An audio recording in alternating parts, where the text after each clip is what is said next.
Depois disso, tive uma experiência extremamente curiosa, que depois a gente pode conversar um pouquinho também, que é o TSE. Eu fui assessor internacional no TSE, não era o principal.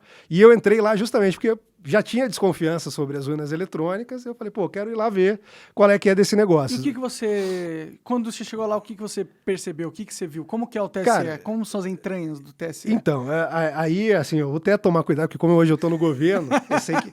E a vida do assessor é complicada. Se eu fosse um parlamentar, ou se eu fosse, sei lá, um ministro, secretário, eu tinha alguma liberdade para falar. O assessor é uma extensão do cara que ele assessora. Sim, sim. Que, no caso, é o presidente da República. Então, não vou criar problemas para ele. Mas no TSE, quando eu tive a experiência lá, primeiro, já entrei com esse propósito. Queria ver como funcionava, queria de fato conhecer. E não cheguei com preconceito de falar, pô, é assim e não é de outro jeito. Eu tinha desconfianças, como eu falei, até por estudar um pouco o assunto. Vi, por exemplo, que na Alemanha a Constituição barra qualquer método que não possa ser auditado pelo comum do povo. Ou seja, um cara sem qualquer especialidade técnica, um cara que não seja técnico de informática, que não seja um mega hacker, etc., pode ir lá e auditar. Então, normalmente eu voto que você conta, vê, tá aqui, é isso. Voto, essas folhinhas. Né? Exato. Então, eu tinha essa curiosidade. Aí eu entrei, tive uma experiência até razoavelmente bacana do ponto de vista profissional, de aprendizado e tudo, mas quando eu entrava nessa coisa das urnas, que era o meu maior interesse, começou a ter uma coisa curiosa. Primeiro, estava, como eu falei, na assessoria internacional. Eu trabalhava lá na época com um diplomata que era o chefe do negócio e assessorava, na época, o presidente era o Toffoli, né? Então, ele conduziu aquela eleição de 2014, Dilma versus Aécio, justamente que foi bastante polêmica. E uma das responsabilidades que a gente tinha ali era de organizar a vinda de observadores ou convidados internacionais que vinham para acompanhar o processo. Uhum. E aí tive algumas experiências curiosas. Primeiro, quando eu tinha recém-chegado, o Paraguai tinha levado urnas eletrônicas para lá, fizeram uns testes e falaram, não, a gente não quer isso aqui, não.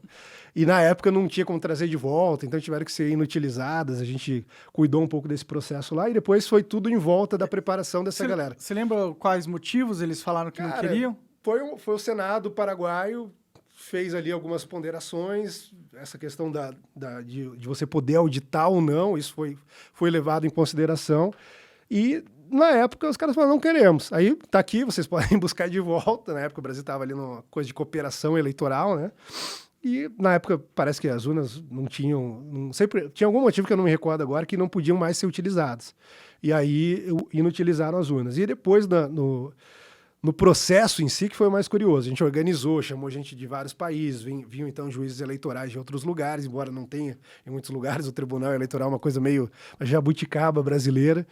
E a gente chamava essa galera para cá, vinham, em alguns casos vinham deputados, em outros casos vinham, sei lá, um juiz da Corte Suprema, porque não tinha corte eleitoral, variava. Esse pessoal vinha, a gente passava por um treinamento para mostrar para eles como funcionavam as urnas eletrônicas. Então, eu passei por esse treinamento. Então você sabe como funciona. E quando eu terminei o treinamento, eu falei, continuo não sabendo se é confiável ou não. Não afirmo que não era. Sim, sim. Mas assim, continuo não sabendo. Simplesmente porque é uma lógica, você dá um toque e depois vai sair alguma coisa lá que você não tem um registro, não sabe. Não tem o código-fonte das Cara, urnas? tem, eles fazem um processo com isso, mas eles abrem muito rapidamente para pessoas selecionadas com, sei lá, 40 minutos, 1 hora.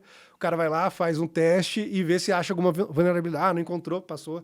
Pô, 40 minutos só? Por que não dão meses pro cara? Eu não sei se eles expandiram isso, não vou ser injusto aqui, porque eu não sei realmente se esse ano, por exemplo, foi só isso, mas na época era um período muito curto e eu acompanhava, sei lá, não sei se você já ouviu falar no Diego Aranha, que era um professor da UNB, depois foi professor da Unicamp, e ele apontava algumas vulnerabilidades que ele tinha encontrado. Você lembra o que era? Ele, basicamente, o que ele disse, que ele conseguia, nesse tempo curto mesmo, ele conseguiu reorganizar os votos de modo a colocar ele na ordem cronológica. Então ele sabia, sei lá, o Monark entrou ali na salinha para votar, foi primeiro, depois o Felipe fica alguém na porta, digamos, né? Uhum. E a urna embaralha para que não tenha nenhum risco de romper, sei lá, a ordem que foi assinada, o voto e tal. Para não comprometer o segredo do voto. Isso. E aí ele conseguiu reorganizar aquilo ali e colocar na ordem. Então ele falou, não, peraí, tem uma brecha aqui. Porque eu consigo comprometer o segredo do voto. Que consigo comprometer. Então, o cara, de posse disso, ele vai lá e descobre se o monarca de fato votou, sei lá, pode fazer compra de voto. Pô, vou te dar tanto, mas depois eu vou lá conferir se você votou realmente no negócio ou não. O que é um pouco inviável, se for para pensar, porque é um puta hack que teria que fazer tudo mas pra assim, só...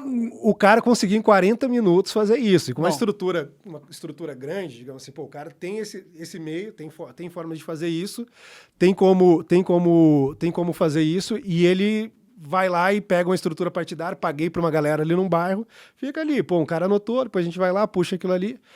Por mais que não seja o maior problema do mundo, mas é um problema. E na seria época muito mais preocupante se ele tivesse descobrido como alterar os nomes que foram votados, né? Isso, e na época, pô, o cara foi atacado, foi acusado de um monte de coisa, recebeu pouco espaço na mídia, mas ainda assim recebeu, foi em alguns programas. Acho que mesmo na Globo ele chegou a participar de alguns debates. Ele tá vivo, esse cara? Tá vivo. Interessante, tá talvez seja um legal pra conversar. Eu acho que é um cara bacana de conversar. Não sei exatamente o que ele tem feito, é um cara daquela época, né? 2014, ele falava bastante sobre isso. Não é tanto tempo atrás. Mas depois ele meio que saiu do debate, assim, porque também ele sofreu muito. Teve muita pressão, muita perseguição. Eu lembro de uma entrevista dele, que deve estar no YouTube até hoje, acho que no Danilo Gentili, na Band ou no SBT. E era um cara assim que tinha encontrado isso. Aí tinham algumas outras pessoas que tinham encontrado coisas também. Aí o pessoal da Polícia Federal também tinha encontrado algumas coisas. Então eu tinha essa curiosidade. Quando eu fiz o treinamento, falei, olha, pelo menos em relação à segurança e a transparência do processo, eu não tenho certeza. Mas aí, beleza, tem que aplicar o seminário para os caras que vão vir daqui a pouco, dos Estados Unidos, da Europa, etc., e mostrar para eles esse processo. Aí, o mais curioso de tudo foi que quando essas pessoas chegaram, aí era todo um itinerário, né? Nós íamos com essas pessoas até um local escolhido, algumas pessoas iam, sei lá, para São Paulo, para Recife, lugares diferentes, e algumas ficavam em Brasília, como era o meu caso. A gente ia lá para um colégio eleitoral, então pegava cedinho, antes de abrir as urnas, imprimia a zerésima para mostrar para o cara, não, tá zerado aqui, tal. Aí depois ia lá, só que não continuava ali, ia lá fazer outra coisa. E no final do dia, o cara ia para o TSE para, em tese, acompanhar a apuração. No primeiro turno, a gente teve, de fato, um acompanhamento. A gente foi ali para um auditório, ficou ali atualizando tempo a tempo, minuto a minuto, segundo a segundo, mas a gente chegou a entrar, num certo momento, numa sala de totalização do voto. No segundo turno foi diferente. Tinha aquela questão do Acre, não sei se você se lembra disso, mas o Acre, na época, tinha um fuso horário diferente do Brasil, então ia fechar as urnas no Acre depois. E aí, qual era a justificativa? Bom, a gente não pode começar a divulgar, porque, sei lá, o último cara que estiver votando lá no Acre, num lugar que não tem, mal tem 1 milhão de habitantes, ele vai mudar a eleição se ele souber. Nem existe? Não sabemos se existe. Não, existe sim. A grande conquista... Sabemos que existe, lá tem dinossauro. Uma grande conquista da diplomacia brasileira, inclusive. Mas sabe que o Acre foi comprado, né, da Bolívia pelo Barão do Rio Branco, negociou lá e tal. Aí, ó, tipo os Estados Unidos comprando o Alasca da Rússia. É mais ou menos isso. Ali pegando o Texas do México e tal. E aí, com essa justificativa, na época o pessoal ali responsável falou, olha, não abre a sala de totalização por nenhum motivo, para ninguém. Então entraram lá, eu até acompanhei como estava lá dentro, o processo de limpeza, como os caras iam fazer com banheiro, com alimentação, etc. E, se eu não me engano, era um grupo ali de uns 15 caras, só eles iam ter acesso a esse processo de totalização. O pessoal falou, não abre para ninguém, para nenhum, um juiz do tribunal não é para abrir, se for para os observadores internacionais ver se está correndo tudo, normalmente não é para abrir.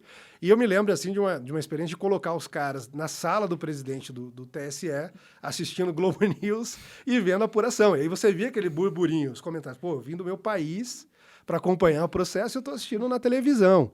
E uma televisão em português, que a maioria ainda não é meio não esquisito, entendia. Né? E aí foi quando começou a surgir algumas coisas. Outra coisa que eu observei é que os partidos envolvidos tinham uma discrepância no nível de cuidado e de atenção. Por exemplo, o PSDB teve um advogado do partido que passou lá no finalzinho, deu um alô para a galera, obrigado, perdemos, valeu. A galera do PT estava lá o tempo todo, acompanhando, estava em cima, estava no processo, etc. Então aquilo ali para mim foi assim, pô, me deu uma sensação ruim. Eu falei, pô, uma pulga atrás da orelha. Passei pelo treinamento, não entendi exatamente. Pode ser burrice minha também, não sei. Eu não acho que deve ser provável, né? Aí passei pelo treinamento, fiz o seminário para a galera mostrando como funcionava, junto com outros funcionários, eu era o menor deles ali, mas participei desse processo. Depois, a gente acompanhou o processo e realmente teve esse grupo de pessoas, e se você procurar, tem matéria sobre isso. Apenas 17 pessoas acompanharão a apuração até tal momento, tal. E aí, quando surgiu o resultado, teve aquela polêmica toda, porque o resultado praticamente se inverte, né? Já, exatamente no momento que abre, é o momento que a Dilma passa o Aécio nas urnas, e isso cria ali uma grande discussão, um grande burburinho. A partir dali também eu já falei, bom, já vi o que eu tinha que ver, não é um ambiente que me agrada muito trabalhar aqui nesse lugar. Tinha pessoas muito bacanas, muito agradáveis, algumas nem tanto, mas ali era uma missão específica. Bom, vou entrar, quero ver como funciona. Para mim, não era nem para fazer campanha contra, tal, não pensava em nada disso. Tanto que depois o meu próximo emprego foi na Embaixada dos Estados Unidos. Eu fui trabalhar na Embaixada Americana porque eu falei, pô, já deu para mim aqui. Aí fui lá, entreguei um currículo e comecei a acompanhar tudo aquilo ali. E não sei se você sabe, mas na época o PSDB pediu a auditoria dos votos. Eu lembro. Porque hoje fala, ninguém nunca pediu, ninguém questionou, tal. E na época teve, sim, um pedido de auditoria. Como é feita essa auditoria? E aí, o que aconteceu? O Aécio, então, tinha perdido, Sim. Tinha reconhecido a derrota dele, tinha ligado para Dilma, olha, tudo bem e tal. Inclusive, o diagnóstico ali é que o fatal tinha sido a derrota em Minas Gerais, ele perdeu no próprio estado, e aí era muito difícil, sem contar o tamanho que é Minas Gerais, segundo o colégio eleitoral e tudo mais.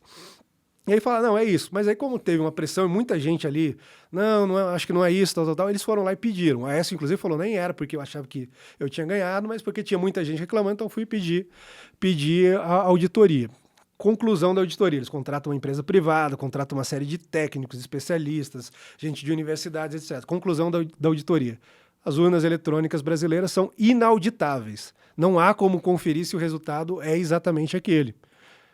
Putz, eu queria entender exatamente por que elas são inauditáveis. E aí, por que não, elas não são auditáveis? Porque elas não criam uma contraprova do voto. Você registrou, digamos, você coloca um número ali, você pensa, sei lá, tecnologia blockchain, pega criptomoeda. Você tem o registro na sua tela, mas você tem uma contrapartida daquilo ali, oferecida justamente pelo blockchain, pelo processo de mineração, etc. Sim. Você tem aquela quebra toda ali de... que você tem que decodificar, etc. Tem é como se fosse um livro de contabilidade mesmo, onde todos os processos são listados. Exato. E eles são retificados por várias pessoas, vários computadores em qualquer lugar do mundo. Você tem uma criptografia própria que gera segurança daquilo, você entende que não aquela tem movimentação... criptografia a urna, não? Então, a urna tem uma criptografia, só que é a criptografia da segurança, para, digamos assim, torná-la mais segura e mais inviolável, que é feita, inclusive, pela BIM. Só que aí você pensa, por exemplo, o Snowden e o Glenn Greenwald lá atrás divulgaram que telefonemas da presidente Dilma Rousseff foram alvo de escutas por governos estrangeiros. E o telefone era a mesma criptografia. Da BIM.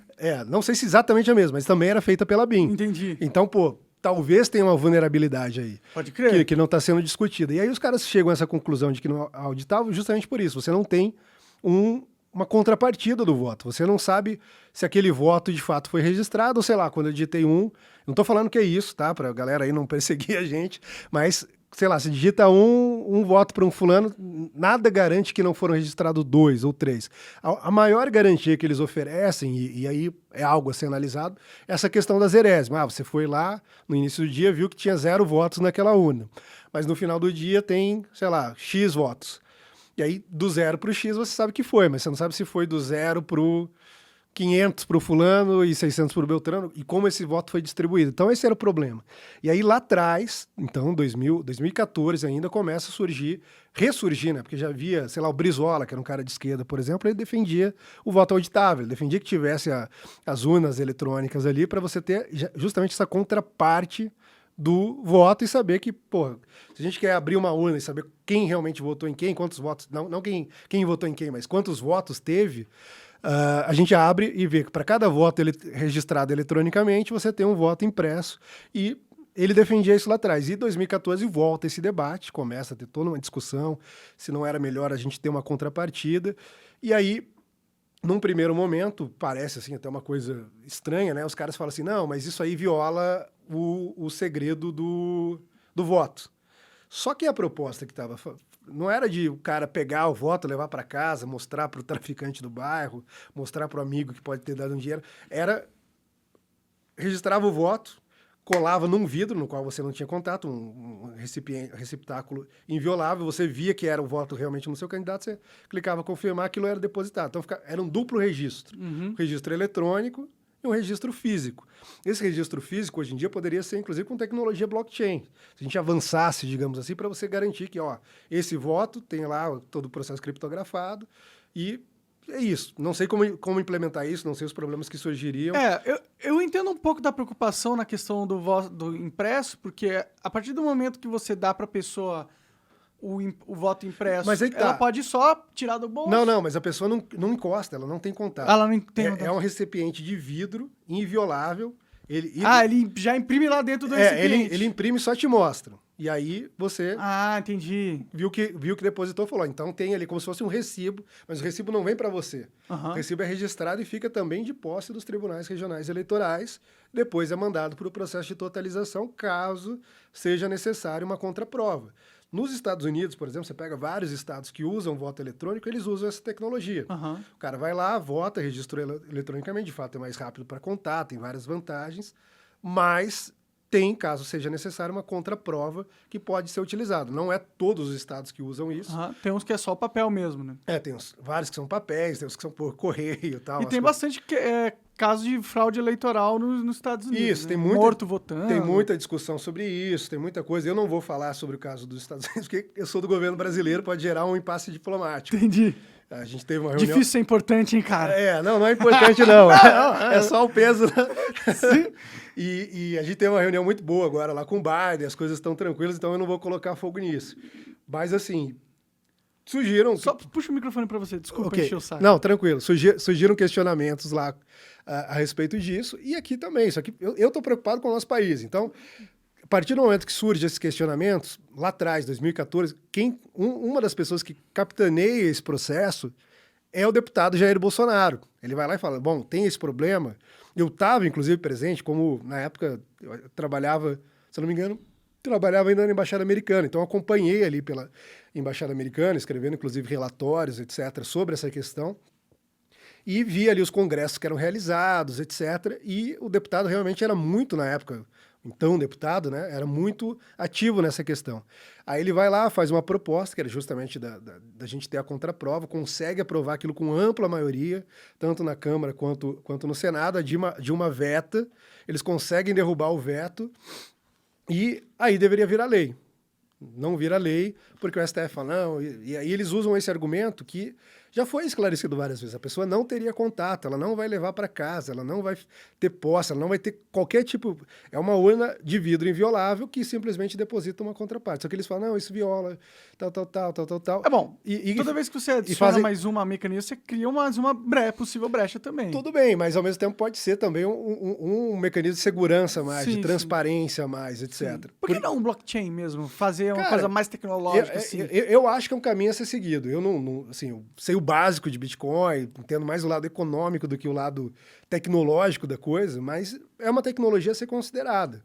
E eu acho que vale a pena considerar isso justamente porque tem, sei lá, uma parcela da sociedade, se as pessoas, não, é um pequeno grupo, não, pelo menos 20%, 30% talvez que concorda com o presidente, ou mesmo os caras que concordavam com o Brizola lá atrás, o Ciro Gomes já falou que ele levaria adiante esse debate, criaria uma camada maior de segurança, de confiabilidade para as urnas. Então, por que não garantir para essas pessoas, pelo menos que também são cidadãos, que também participam do processo, a garantia de que, meu voto tá lá, tá depositado, tô tranquilo que vai ser o candidato que eu votei mesmo, mas acabaram embargando o debate com essa narrativa de antidemocrático. Por que é antidemocrático? É antidemocrático. O cara tá pedindo transparência, o cara tá pedindo mais segurança para a urna eletrônica. Não, ele tá atacando. E aí começa essa narrativa de que ele estaria atacando porque ele está com medo de perder e viu que não sei o quê. Não, peraí, busca o histórico do cara. Lá atrás ele já falava. Em 2014 ele briga e consegue aprovar quando ele vê nessa auditoria do PSDB. Nesse caso ele nem tinha como saber que ele ia virar presidente. Não tinha. Eu tive. Você acaba de assistir um corte do Monarch Talks. Agradeço demais, mas se você quiser ver o vídeo na íntegra e acompanhar ao vivo todas as transmissões, você tem que ir lá no rumble.com/monarch para não perder nada. Segue a gente lá.